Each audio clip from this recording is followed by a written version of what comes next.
Thank you, Madam Deputy Speaker. I refer you to my register of interests. I rise today to express my concerns about the impact of the Employment Rights Bill on one of the most vulnerable groups in our workforce, seasonal workers.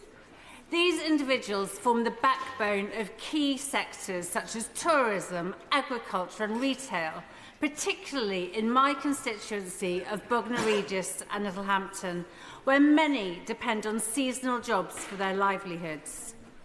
However, under this bill, I fear their livelihoods are at risk, as well as the viability of the businesses that employ them.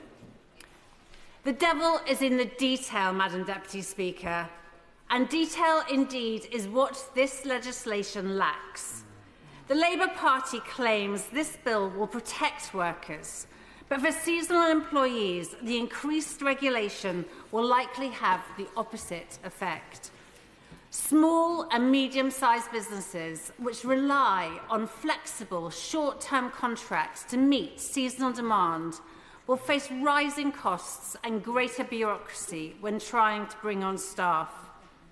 Clause 1 in the bill, titled Right to Guaranteed Hours, is so laissez-faire about how this will be implemented in a real-world business environment. It leaves significant ambiguity and doubt in employers' minds. Will my honourable friend give way? I will give way. I'm grateful to my honourable friend. Does she agree with me that we need more detail on this specific provision from the Minister tonight before the House in good conscience could give this bill a second reading?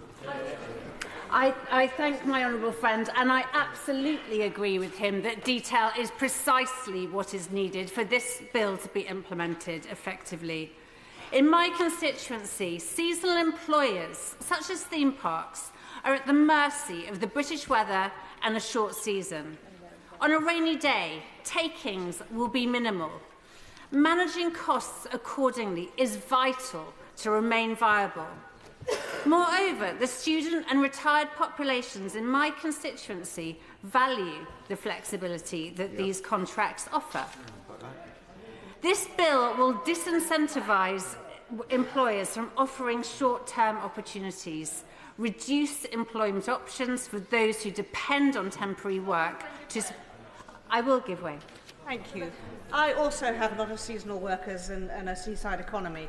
Does she agree with me? It is also very often it is young people who get their first step on the job ladder in some of these jobs, and they may well be people who are not given those opportunities to get a start on the job ladder if this legislation is passed. I thank my honourable friend for an absolutely stellar point, which I think it's how most of us, certainly on this side of the chamber, started our working careers. I can certainly speak for myself. And, disincentivising employers from offering short-term opportunities will reduce those employment options. About 1 million people aged 16 and over reported being employed on zero-hours contracts between April and June 2024. These workers, on average, worked fewer hours per week than others, and 60% said they didn't even want more hours. And in the hospitality sector, 90% say it is their desired contract. So, Madam Deputy Speaker, in conclusion, we must ensure that protecting workers' rights does not come at the cost of the jobs they rely on. I urge the House to carefully consider these consequences and amend the bill to safeguard opportunities for seasonal workers.